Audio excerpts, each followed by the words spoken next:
Psychedelics have helped me become a more nurturing mother, a more present mother, more compassionate, loving. They have opened my heart more, created more vulnerability in relationships with loved ones. They have helped me connect more to nature and what really matters. They have helped me bring me back into my body and release trauma that has been trapped since age 7. They have helped change my life in so many ways, and I hope that people start coming more aware of them, and maybe being a little more curious about how they can help you in your life, and bring some more value to your life, bring more love, more connection, community.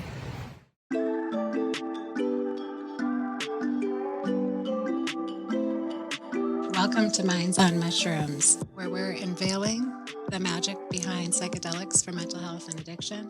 I'm your host, Maggie Kirkwood. Thanks for joining. Today with me, we have Emilie Silker, who is a psychedelic coach.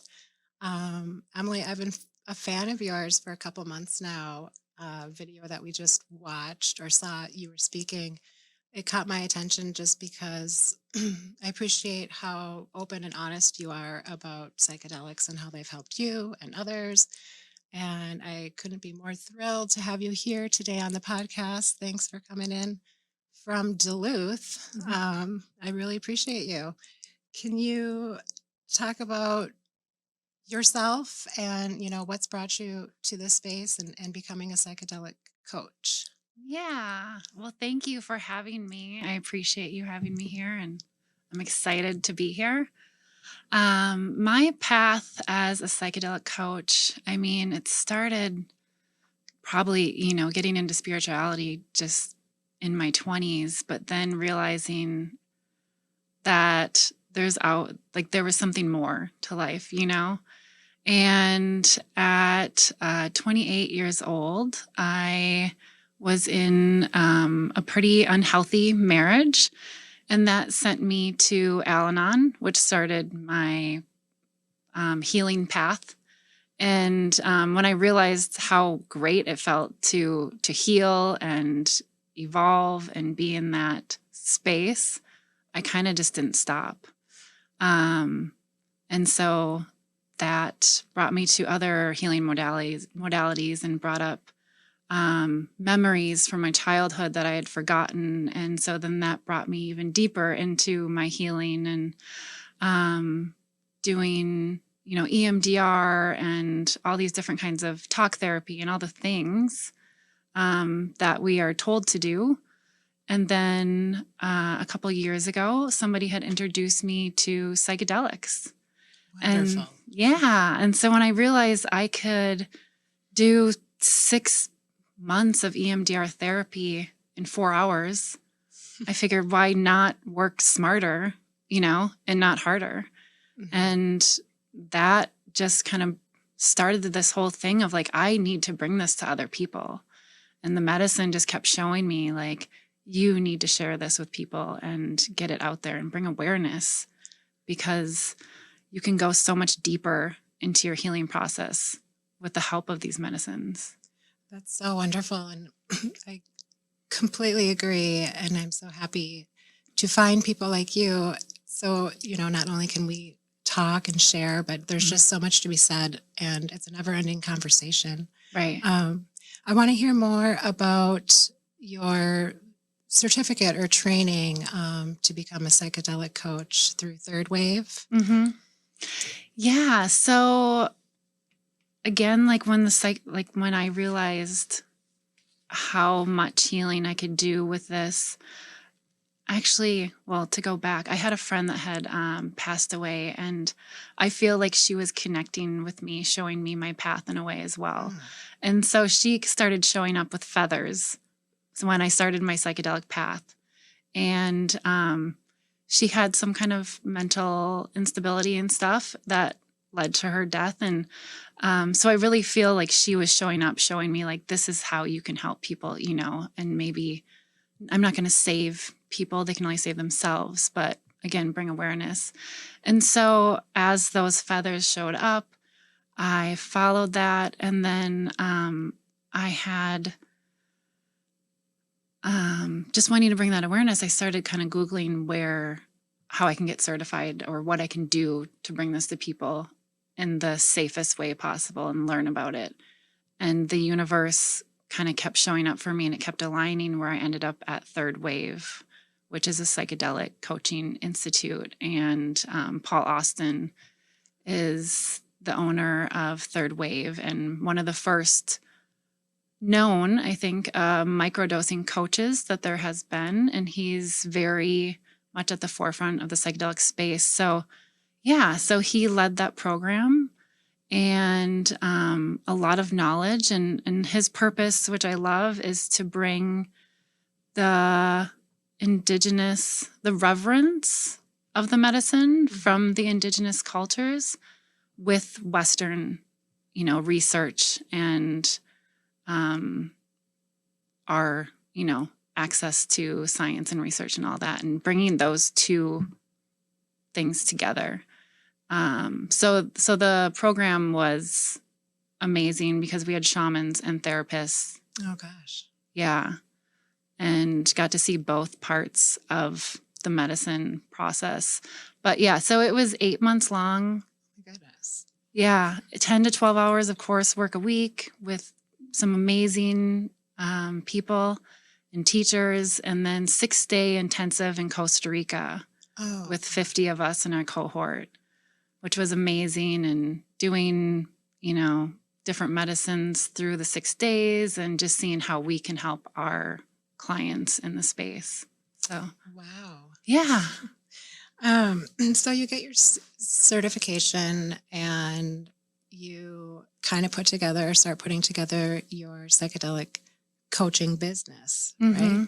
Yeah. I'd like to talk about just some of your offerings or services. You can teach people anywhere, learning from microdosing.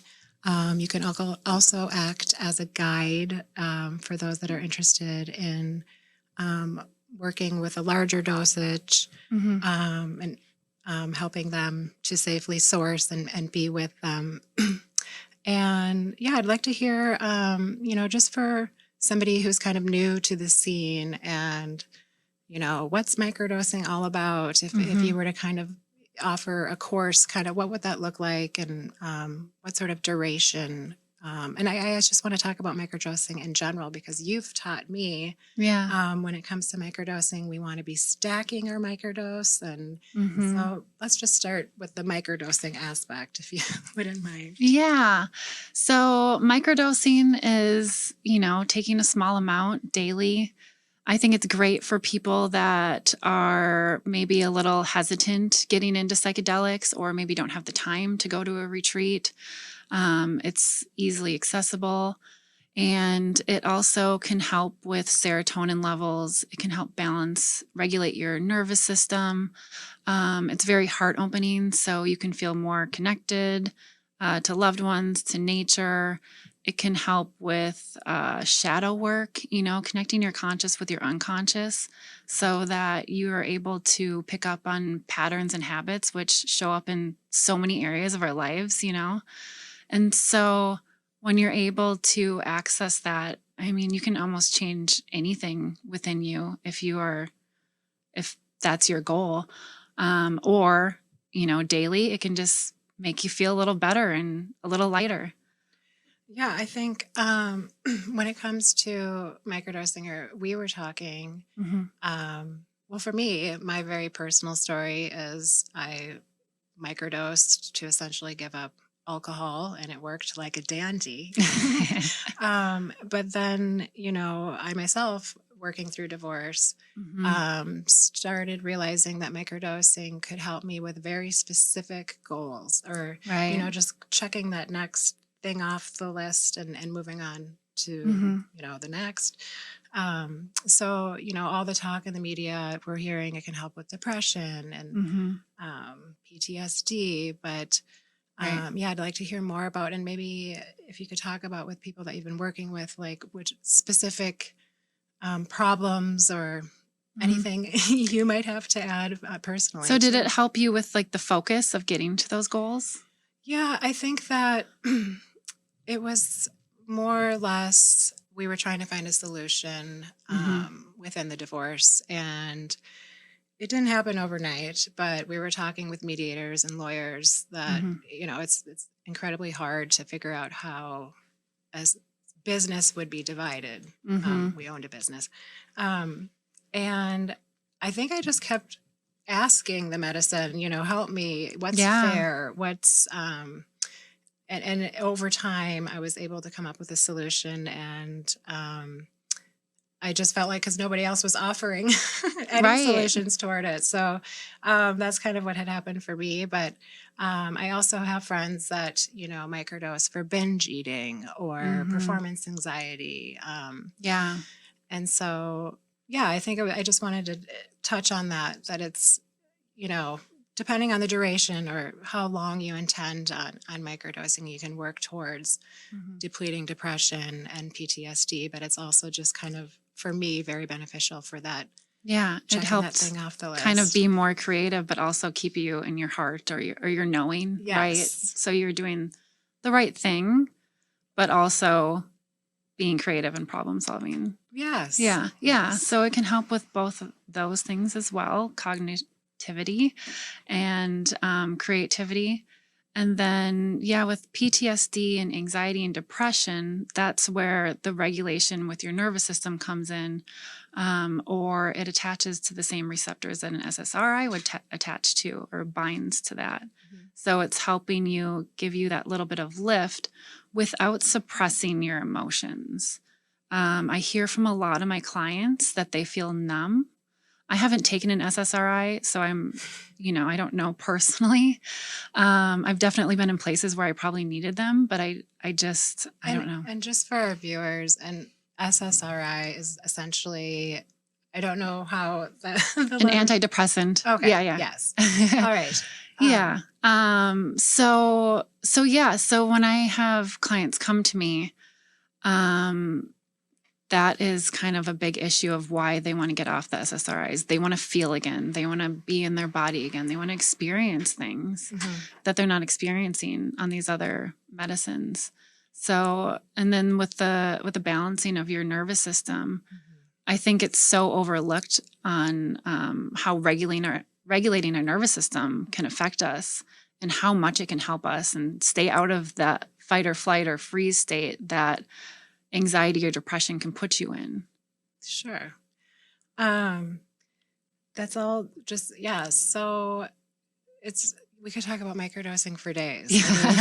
Well, and that's kind of the short version of how it helps you long term. Right. Anxiety and depression and PTSD, what I've seen from my clients is that it's coming from other traumas. And there's so many people that will say, I've never had a trauma. Everybody's had some kind of trauma in their life. It's just when you say trauma, it seems like some big thing. It doesn't have to be some big thing. It can be anything. Exactly. And so the other thing that microdosing can help with is help you get to the root of these things that are causing the anxiety and the depression. So when you're calming your nervous system, you're able to feel those emotions and release them, or connect your conscious with your unconscious to see where the root of that is. And so over time, the anxiety and depression should slowly go away if you get deep enough into it. I had a client that had no idea where her depression was coming from because she didn't actually have any trauma that she knew of in this life. Well, I guess it would be kind of this life, but it ended up being generational depression. And so she healed generations of it. I've been hearing a lot about that lately. family constellation therapy. Have you heard of that? No. We can talk later tonight, but it's essentially dealing with generational or intergenerational traumas. And Mm-hmm. So, another big, I guess, I get questions a lot. People are interested in microdosing. Mm-hmm. But then, word on the street is if you're going to have a macro experience, you can maybe get to the root of the trauma a little bit more quickly or in Yeah, one, 5-hour journey. for sure. So with your coaching, Mm-hmm. for those that are interested, in more of a macro experience, let's talk about that. Yeah, I like to assess people, to see if they're ready for a macro dose. There's so many different factors involved, especially if they do have like a bigger T trauma that they haven't gotten to and they haven't really done a ton of deep work. It could be ungrounding for them. So that's when I would start someone with microdosing and then slowly work away the layers. But with the macro dose, I mean, there's so much you can do with it if you're prepared correctly and set your intention correctly. And I help guide people on how to set that intention so they can get the most out of their healing process, but also bring them to a place of almost containing whatever comes up at the end so that it's not bubbled to the top and just left there, because that can be extra traumatizing.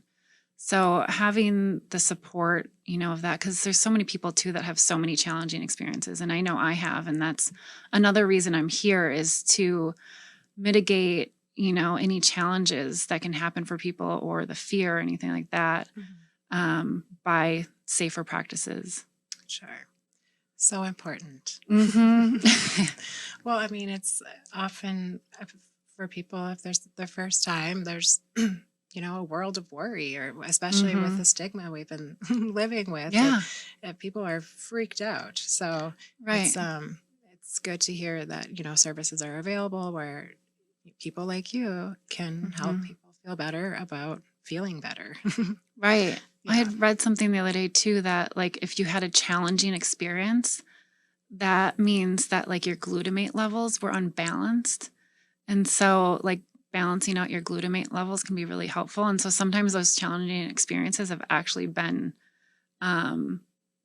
better for people than the easier ones. Yeah. Like they come out of it with more information, I guess you'd say. Gotcha.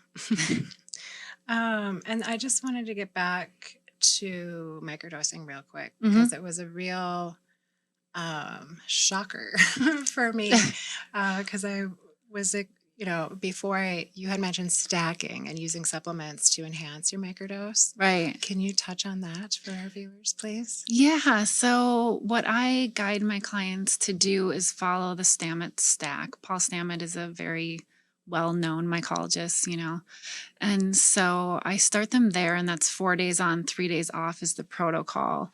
And then you're stacking it with niacin, which is a B3. And the thing that I love most about the niacin is that it delivers the psilocybin to your bloodstream a little easier and just increases the benefits of it. It's also a mood stabilizer. It's good for brain function as well. And then lion's mane is the other one that I have my clients stack with. And it's usually around like 200 milligrams of each. And lion's mane is also it increases the benefits of the psilocybin. It's also a mood stabilizer. It's good for your immune system. It's good for inflammation. It's good for cognition. So it's just like a good mix. Well, it was a total game changer for me. Yeah? Yeah. Good. Yes. Let's talk about retreats. And by the way, I'd like to talk about a future retreat with you. But, yes. I would love that. Yay. Have you facilitated any? And can you talk to us? I think you had said something about a women's group, kind of what the retreat entailed, looked like. Were there any big breakthroughs? I'd love to hear more. Yeah, so I've done a couple women's retreats, And the first one was kind of just like a beta test, like kind of going into it, not even sure what was going to come out of it. But I just went with my intuition with the group of women that I had and based the weekend around kind of where they were at in their journey and mixed that with microdosing so that they could be in a little bit more of a vulnerable, safe place. For some reason, not for some reason, but just like getting women to cry, especially when I see them come in such a guarded state, getting them to open up and get to a place of feeling safe enough to cry and to release things. And not everybody's way to release is crying. It could be so many different ways. But I know when I see crying that there's healing happening. It's not like a victim mentality or anything. It's like a release. Sure. And so during that first weekend, we mixed microdosing with breath work and some different workshops and things and gave the women tools for regulating their nervous systems and facing some of the traumas in their lives. And just to see them from the beginning of the weekend to the end of the weekend and the weight lifted off of them from having these releases in just 2 days was so powerful. And giving them the tools, again, just to move forward and knowing what it feels like to have these releases is motivation on its own. Once you feel that is huge. And then, the second retreat was pretty similar. A lot of breakthroughs with women. Again, the microdosing just puts you in this safe place to be open and vulnerable. And at the end of the weekend, I brought in some men at the second retreat, surprised the women with some men. And what had happened? It was, and it was men that nobody really knew each other. So it was kind of like intense, but I love like these intense things and like super just bringing people really deep. Mm-hmm. And so I brought in the men and we had a masculine and feminine wounding workshop. So they held space for each other for healing. They were able to tell each other how they want to be seen or how they wish they would have been seen in certain situations. And then women were kind of talking to the men, the masculine as a whole, or maybe, other masculine figures that affected them in their lives. And the men and women were both crying. I had, women that started working through a lot of stuff the rest of the day, which was like really powerful and a really, really good experience for both parties. So that's, showed me also what I want to do in the future is start maybe something like that, is having men and women hold space for each other, because I don't think that we do enough. We can be so against each other on, the masculine did this to me or the feminine did this to me. Right. That's such a great idea. And I would like to hold space with men and women too, and you. Yes. Let's talk about that. That's awesome. Good work there. Thank Seriously, you. That's so cool. Yeah. Let's see here. We actually had an opportunity, you and myself together, to go on a little retreat. Mm-hmm. I wanted to hear, we didn't really get to touch base much after about our personal experiences there. Right. But I wanted to tell you a little bit about mine, and then I want to hear a little bit about yours. Yes. But you go first. Okay. You go first. Okay. Please. Well, can I just talk about how we like showed up too randomly at this random house in the middle of nowhere? Yeah, I mean, I'll start there because I was stalking Emilie on social media. Your name had just popped up a few times, and then I have a friend, Andy, who had mentioned you. But I tend to suffer from imposter syndrome. So I was watching you from afar and seeing all of the wonderful work and all of your, social media stuff. And I meant to reach out about 9 times, but never did. And then, so I rock up to the retreat and I heard your name and I heard Duluth and I said, what? I mean, come on. And I said, is it you? I was like acting like a freak. I'm like, is it you? Are you Emilie from Duluth? You were like, who the hell are you? But anyway. Well, we had been introduced too by Andy on like an Instagram thread or something. Yes, she said, but nothing went with that. Yeah, we both were like, oh, hi, bye. Yeah. I don't even remember that part. I'm not sure. I don't know what happened. But that's a whole like common theme, at least with my journey, my healing journey. Right. Is just the connectedness and the mycelial random network signs from the universe and from the medicine that are just blow your mind constantly. Right. So that was, and not to mention, never mind. Okay. But anyway, so we get there.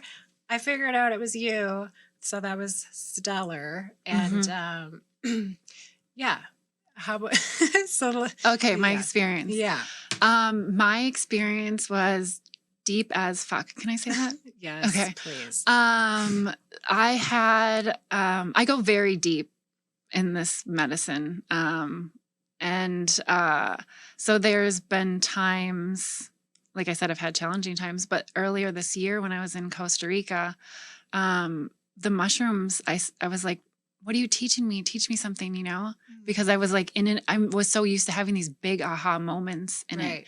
And that one I wasn't having it. And it was more like DMT, like visuals instead. And they said, you know what? You're not teachable. And I was like, oh shit, I'm not teachable. And they kind of were like, you need to go away. And so that was the last time I had done them was earlier. You mentioned that earlier before. And then I'm like, oh, how terrible. Why would mushrooms ever say that to anyone? But right. Anyway, okay. Well, and like microdosing was still fine. Like other things were still okay, but it was like to do a big dose. So anyways, that time when we met up was my time back at like doing a larger dose, you know?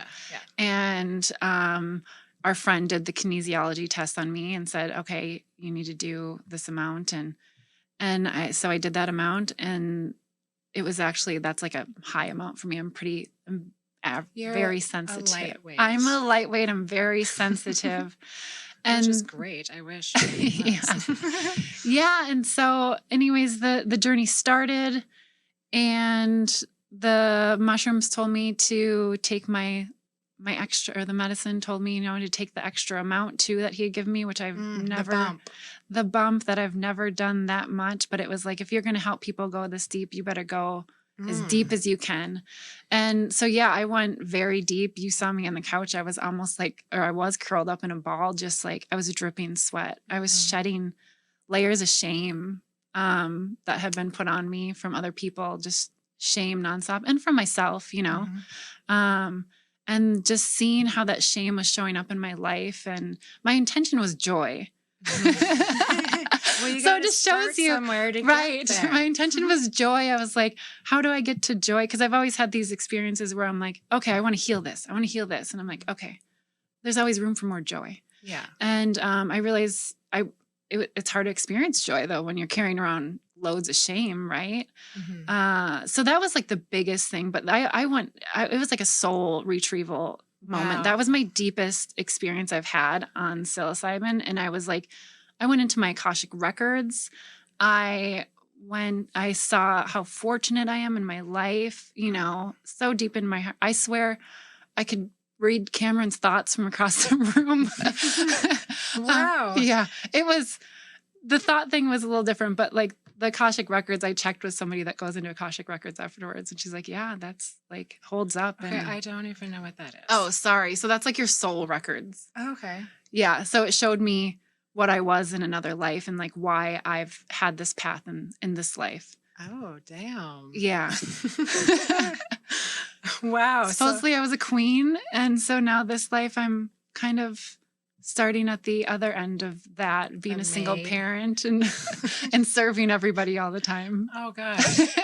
Okay. Well, I guess that's helpful knowledge. Yeah. I mean, I think that we had two I'm so happy that yours was therapeutic and, very deep. Did you have more? Because I'm ready for my. I mean, there was so much in it, but those were the biggest things. I mean, it showed me so much. Again, it's impossible to describe in words always. So I'm probably going to stumble because it's just so indescribable, and so many different, point directions. You might be feeling one thing 1 second, and then, a minute later, you're crying or, Yeah. so I wasn't very emotional for mine, but I think my intentions, I'm not ever, I need to work better at developing more clear intentions. But it really was for me focused around this podcast actually, Right. because this is such a new adventure for me, and it's just brand new, and it's kind of a lot and hard, and I've been kind Yeah. of just struggling.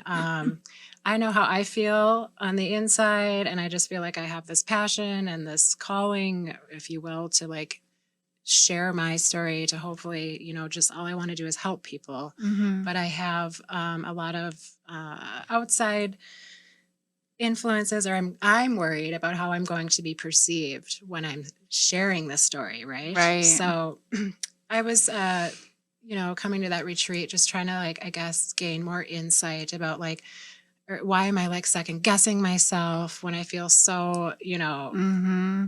passionate, but then the next moment I'm like in the fetal position in the bathroom floor naked going, no, I shouldn't do this. But I'm joking. But anyway, so It'd be okay. I just want to have more, yeah, it was just trying to get more insight, I guess. But Yeah. for me, I think I could have gone deeper, but I think I was kind of holding back just because I'm newer to more of a multi-person The group setting, group, right? yes. Yeah. So that'll be a later intention, whatever. But anyway, it was interesting because as the medicine, was kind of kicking in, and or a little later on, the most, I guess, poignant or like vivid thing for me, there was literally a sea of peacock feathers, like beautiful, like 3D, and they were almost like swimming. And then, on a peacock feather, there's like the eye. Yeah. It was my eyes, or one of my eyes, and all looking at me. Oh, So wild. What do you think that means? Well, I don't know. But then I was like trying to ask the medicine, Yeah. I think basically for me, or how I'm taking it is, all I really need to give a shit about is what I see for my passion, and follow my heart, and speak from my, from myself, and my eyes on me are really the only eyes that matter. Right. So, right. That's what I'm Yeah. Well, yeah, when you're following your heart and your intention, it doesn't matter if people are going to be talking negatively or whatever. Yeah. So at the time I was like, wow, beautiful peacock feather. I love peacock feathers. But, then you always do your little journey after the original trip where you're trying to just kind of figure out what the hell was that all about. And it just, to me, it made perfect sense. So, right. Well, and it's hard to help people when you're in your own way. And that came up with me as well during that ceremony, is just like, get out of your own fucking way and just, just help, because you're here to help and serve. That's what I'm trying to say. At the end of the day, I'm just trying to help, and I want to make people feel better. And, if you just stay focused with that, that's it. Right. Just want to help. Yeah. So fun to talk about that. I think that there's a lot of talk about microdosing these days, but I really like to hear more about some of these transformative experiences, just because no matter who you are, I mean, I think people are just very curious to know, that, and, obviously you can have your heavy trips, and you can have your, trauma healing trips. I think mine is a good example of, nothing too deep, nothing too scary. It was very beautiful, and I felt fucking great. Yeah. Yeah. Well, yeah. And you came into a space where you were not completely, you didn't know anyone, you didn't know everyone, so that can be a little uneasy. Exactly. And like, I knew our facilitator, our friend Jason, well enough where I knew he would hold a safe place. And that's why I was able to go deep. Right. So like, if you were to have somebody that you trust and be there for you, then you can go that is such deeper. a great point. Yeah. Emily. And I think, Yeah, you were lucky to have him. Well, I was lucky to have him too. But if you know them and they know your trauma, exactly. So. Right. Yeah. Yeah. I knew him well enough where I was comfortable, and I could feel he cleansed the space. He cleared the energy of in the house, around the house. Yeah. And like I could feel it, and I was just like, okay, I'm good. I'm going in. You're going in. Going in. Well, good work. I just wanted to maybe touch on a couple other things because I'm forever enamored with your knowledge of plant medicine. Yeah. And, just today, well, I don't know what did the snuff that we consumed, or I did. Right. I would like to just talk about, I don't know the name of that. And then we were talking about, is it San Pedro? I'd like to hear your thoughts on a couple other plant medicines that, maybe the viewers aren't so familiar with, just to learn more about their benefits and how they help you. And I love to listen and learn. Yeah. So what I served you today, well, I didn't bring my serving piece, but I had you serve it to yourself because that's what I use to serve myself. And that was called hapé, or people call it rapé. Okay. It's a shamanic snuff that you administered up your nose, of course. And it goes to your pineal gland. So it can put you in like a deep, if you want to sit and meditate, it can put you into a deep meditative state. For you and I, we did it before just to ground ourselves down. I had a busy day and had a birthday party, and I take on a lot of energies around me. So it's also energetically cleansing. So I'm able to like do that and just clear it out. If I'm having a busy day with kids running around, I just go sit in my room for 5 minutes. And that's exactly how I feel, because we had a lot going on before the podcast, and a lot of last second adjustments. And then, it did feel that way. And the stinging it's unpleasant, but maybe that's, I don't know. I felt like that is needed, that effect to feel that like clean slate feeling or something. Right. Yeah.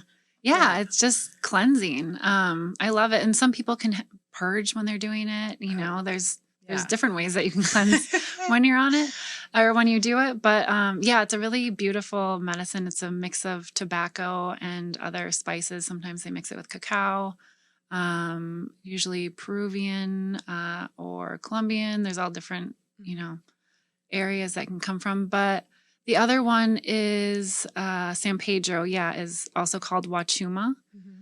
It's not, you don't hear about it as often. You hear about ayahuasca more, right? Especially with everything going on with Aaron Rodgers and some celebrities doing ayahuasca. But wachuma is ayahuasca is the mother plant and or vine, and wachuma is the father or the grandfather, they say.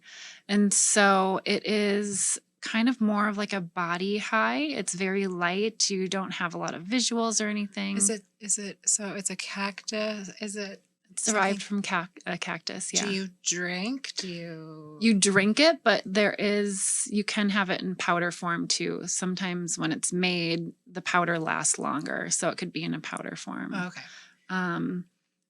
The powder form does not taste great. None of it really tastes great. It's very, very bitter. I feel like the worse something tastes, the better I like it. I like the effect. Right, okay. Yeah, you did like the burning of the snuff. Okay, so, and then, let's talk about, because you're talking about the San Pedro with masculine energy and... Right, yeah, it can help with a lot of masculine wounding. Not only when you're on the medicine, you can have insights or healing around the masculine wounding, but that medicine's so powerful, it'll continue to work through you for months afterwards, or before. I hear from a lot of people, and it's happened to me, like, what's going on in my life? There's all these things going on with men or masculine, the energy. And it's just like, well, the medicine's already working through you. You're not even at the ceremony yet, but it's that powerful. Oh, I see. Yeah, things will start coming to the surface, or those people will start coming into your life or whatever. So I've healed.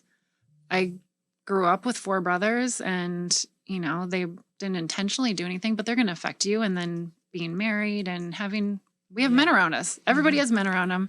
Everybody's been affected somehow. And so, yeah, I found a lot of healing through that. And a lot of other people I've been around have too. Awesome. I was checking out your site too. Mm-hmm. What is it? Kambo? Kambo. You offer ceremonies with that? I have nothing. What? Yeah, that's comes from a frog secretion. Oh, Yeah, and so what you do is I'd like that. No. you probably would like it because it's painful. Oh God! Wait, what do you do? Okay. You burn the top layer of the skin, and so then you kind of peel away the skin, and then you put the secretion into the wound. Wow. So it's getting into your bloodstream. This one is like extremely cleansing. I mean, you do like 3 to 5 dots if somebody's healthy.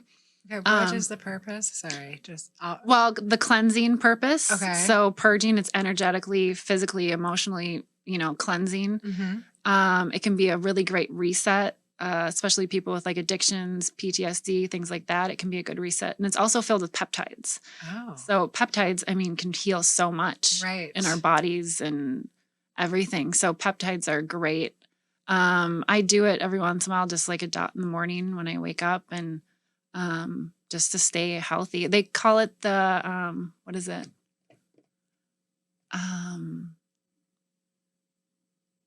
It's like their shot for their immune system, like in the rainforest. Oh, instead of actually getting a shot. A vaccine? A vaccine, sorry. Yeah. My God. No. So that's so interesting. Oh my gosh. And okay, Kambo with a K.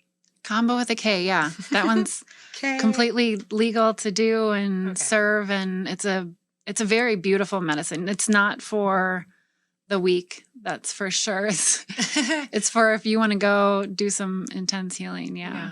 Okay, wow. I'm excited because, I mean, to have you as my friend, because I have so many questions. Yes. I wanted to, I don't know, do we have anything else that we'd want to touch upon? Do you have any future? Oh, yes. Let's talk about, I thought you were putting together kind of like a men's microdosing situation. Yeah. So I did a women's microdosing course, like a live course, with a group of women. And from that, I've had a lot of men ask about if I'm doing, it where it allows men. So, and I'm doing a men's course now. And also with going back to that retreat that I held where men and women were holding space for each other, it just, motivated me to want to hold space for men because it doesn't seem like there's enough space held for men in the mental wellness area. Sure. Mm-hmm. There's so many women in that area. And women supporting women. And it's just like, what about the men? And I spoke with a coach the other day that, he has a lot of experience in this area. And he said, or no, he was a shaman. I think he said men have like 80% less support in the mental wellness space than women do. Wow. Yeah. So I was just like, okay. Then it's like almost double trouble because I'm not trying to generalize men, but I think it's hard for men to even say they might need help or harder. Completely. And then, so yeah. Yeah. It's shown, or society has made them think that they're weak if they do show that, or if they want to heal, or if they're vulnerable. And it's, in the end, they're just as sensitive as we are. We just don't give them the space for it. Yeah. Right. I feel bad now. Why? So you're gonna hold. Is it? Yeah. Tell me. Sorry. So yeah, I'm holding a men's microdosing course starting in January. It's a 6-week course, and it will involve teaching the benefits of microdosing, sourcing it, protocols, all of the things, all the tools that they need to microdose. And then, and it will also be compounds as well. I mean, there's so many different compounds to microdose, right? Okay. Yeah. So everything will start out with personalizing everybody's microdosing path for the course. Mm-hmm. And then throughout the course, I will have them take the medicine before our get-togethers so that they're in a relaxed place to be open. And then we're going to be doing some shadow work and facing fears and limiting beliefs and all those exciting things. And we'll also do, we're going to mix microdosing with neurodynamic breath work as well, so that it can be super powerful. Yeah. To mix those two together and have like a release. And then when it's time to bring the women in, Yeah. I will be there. Okay. Great. Well, that's so exciting. I think if anybody has more questions about you or wants to know more about your services, they can visit your website, which is just emilythepsychedeliccoach.com. Mm-hmm. And then you also have such a fabulous Instagram appearance. I mean, thank you. I'm always looking, and things are so inspirational. Yeah. As you're stalking me. As I do stalk you. It's okay. You're my favorite stalker. Oh, wonderful. But just to call it your Instagram handle, it's Emilie the underscore psychedelic underscore coach. Yes. Yay. Thank you. Well, this has been amazing. And I, again, appreciate your time. Emily's a mother. She has 3 kids. And I don't know. How do people have more than one? I only have one. But yeah, I'm definitely very outnumbered, but that's where the microdosing has helped. Oh, yeah. Extremely. Yeah.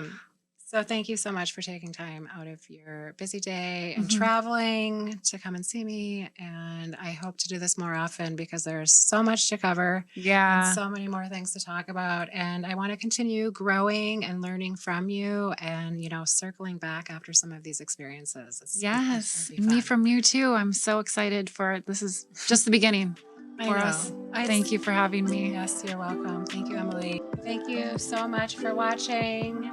I hope you enjoyed it. If anybody wants more information, feel free to visit my website, mindsonmushrooms.com. Thanks again.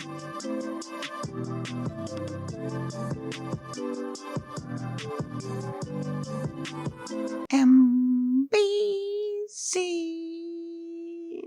No relation to NBC.